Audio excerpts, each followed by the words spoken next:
369장 찬송하겠습니다.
근심 걱정 무거운 짐 많이 진 자 누군가 피난처는 우리 예수 주께 기도드리세 세상 친구 멸시하고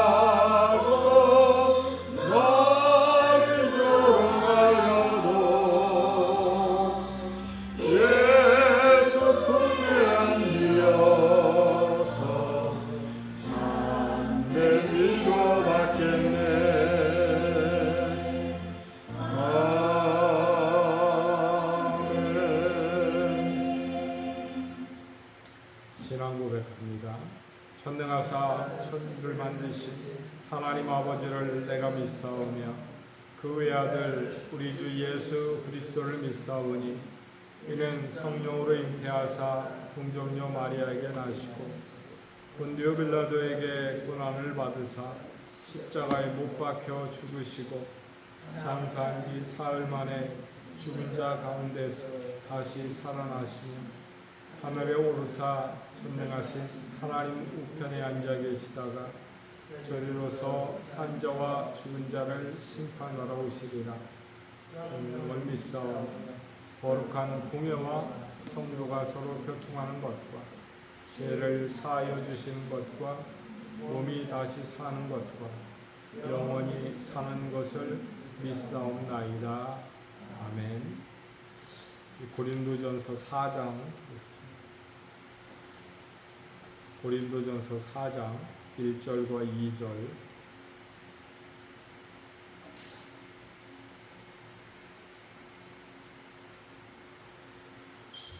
고린도전서 4장 1절과 2절 함께 봉독합니다. 사람이 마땅히 우리를 그리스도의 일꾼이요 하나님의 비밀을 맡은 자로 여길지어다. 그리고 맡은 자들에게 구할 것은 충성이니라. 아멘. 우리가 살아가면서 세상에서 사람을 평가하는 그런 기준이 있죠. 무슨 일을 할 때에 좋은 결과를 맺어서 많은 실적을 낸다든지 아니면은 높은 지위에 오른다든지 아니면 사업을 잘 해서 부를 많이 쌓는다든지 아니면은 학문적으로 성과를 내서 많은 사람들에게 인정을 받는다든지, 보통 이런 것들이 세상에서 사람을 평가하는 기준이 됩니다. 그래서 숫자로, 또 성과로, 또 영향력으로, 인기로, 이런 것들로 사람을 많이 판단하지요. 어느새 교회 안에도 그러한 가치관들이 쉽게 스며들어서 교회를 평가할 때도 이 교회가 얼마나 큰가, 건물이 얼마나 큰가, 성도가 얼마나 모이는가, 그 교회 담임 목사는 얼마나 유명한 사람인가, 이런 것들이 교회를 평가하는 기준이 되고 말았지요. 밖에서, 외부에서 믿음 없는 사람들이 교회를 바라보는 기준도 그러한 데다가 심지어 교회 안에 들어와서 성도라고 하는, 또 신앙생활을 했다고 하시는 분들조차도 교회를 평가할 때 이렇게 생각하는 경우가 많습니다. 그런데 오늘 본문을 보면 사도 바울은 전혀 그 기준이 다른 것을 알 수 있어요.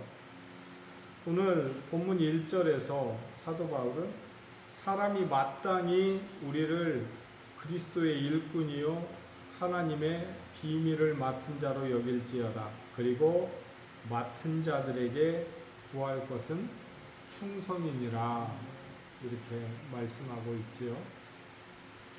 그러니까 성공했느냐 실패했느냐, 그것이 기준이 아니고 하나님께서 일꾼들에게 요구하시는 것은 충성이다, 이렇게 말씀을 하고 있는 거예요.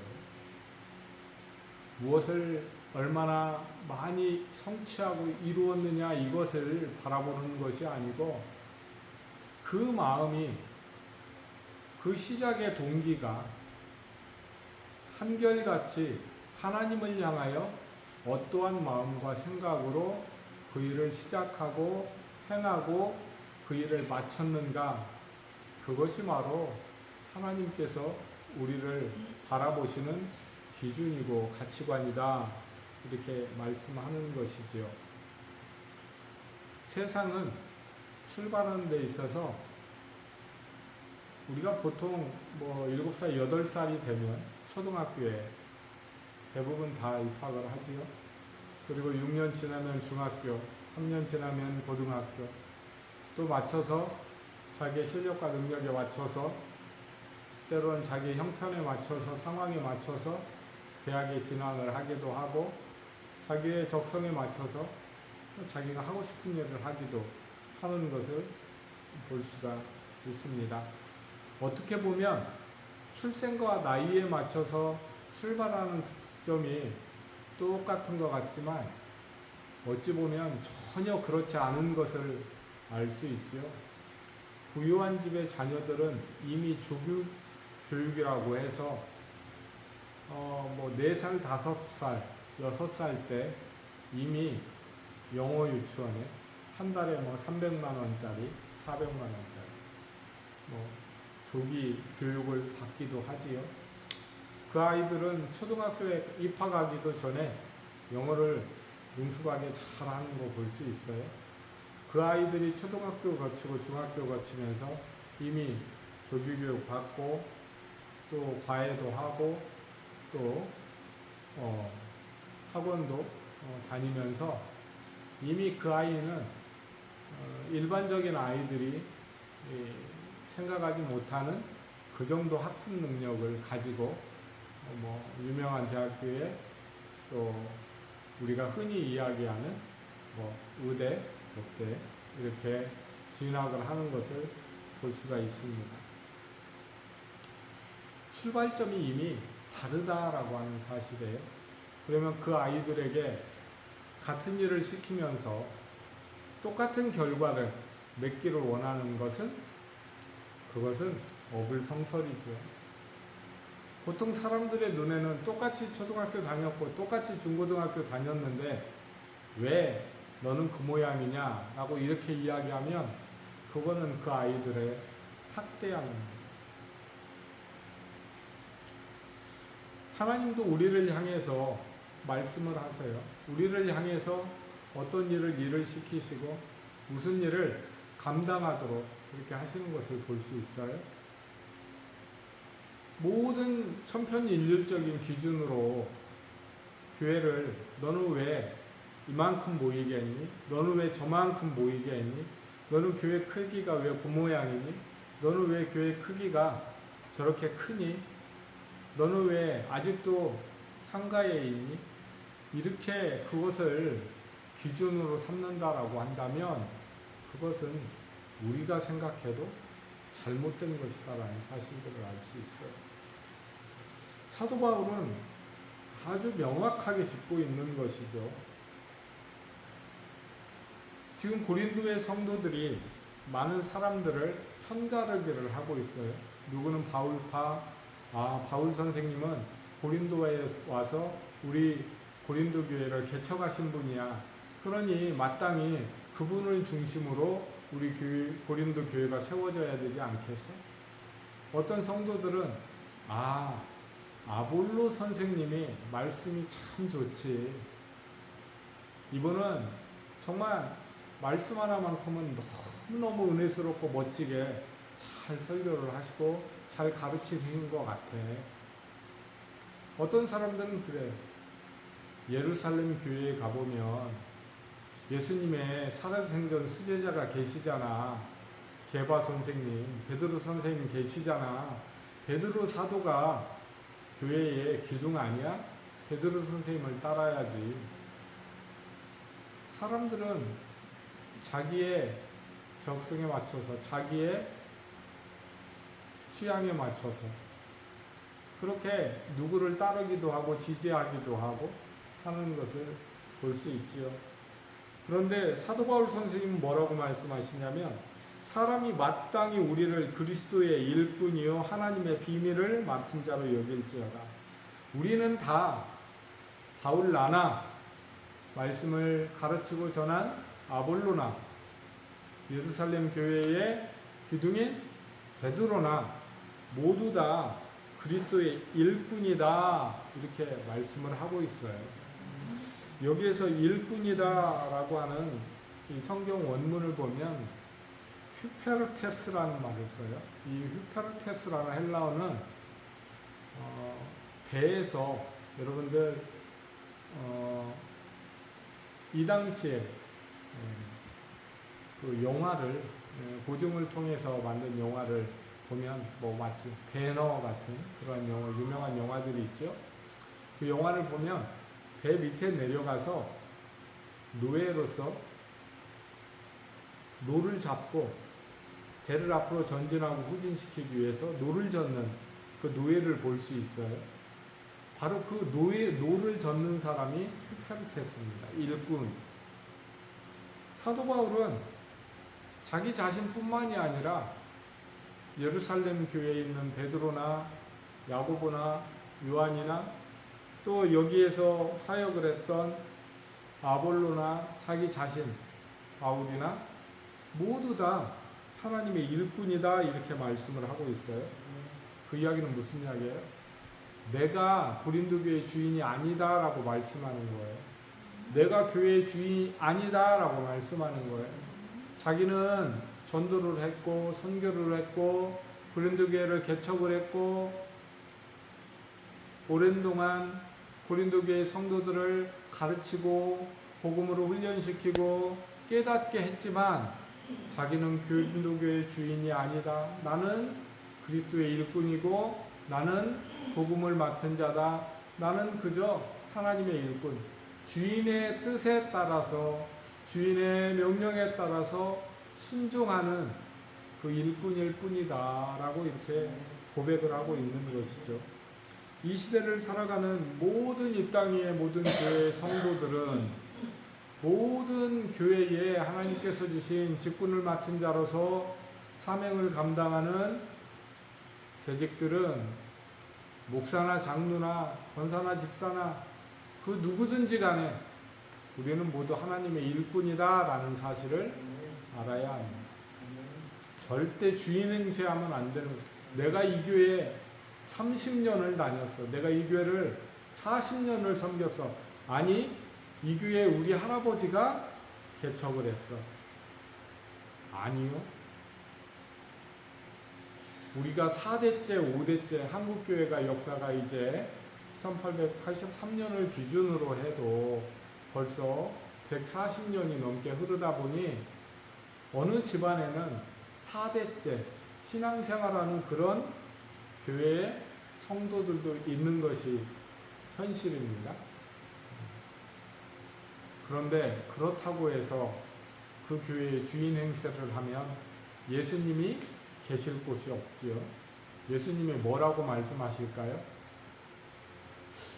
어쩌면 그러실지 모르겠어요. 아, 네가 4대째 그 교회에서 신앙생활을 한다고 네가 주인이라고? 그래, 그럼 주인 노릇 열심히 해라.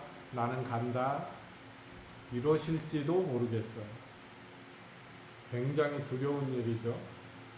어느 곳이든지 하나님께서 그곳을 떠나시면 그곳은 의미가 없는 곳이 되는 것이죠. 하나님이 없는 인생, 하나님 떠난 인생, 아버지를 떠난 탕자의 모습처럼 하나님을 떠난 인생의 모습은 처참하고 비참할 수밖에 없지요. 버림받은 인생이다라고 하는 거예요. 그게 망할 인생이다라고 아니 망할 인생이 아니라 망한 인생이다라고 하는 것이죠. 오늘 본문 안에서 뭐라고 말씀해요? 하나님의 비밀을 맡은 자다.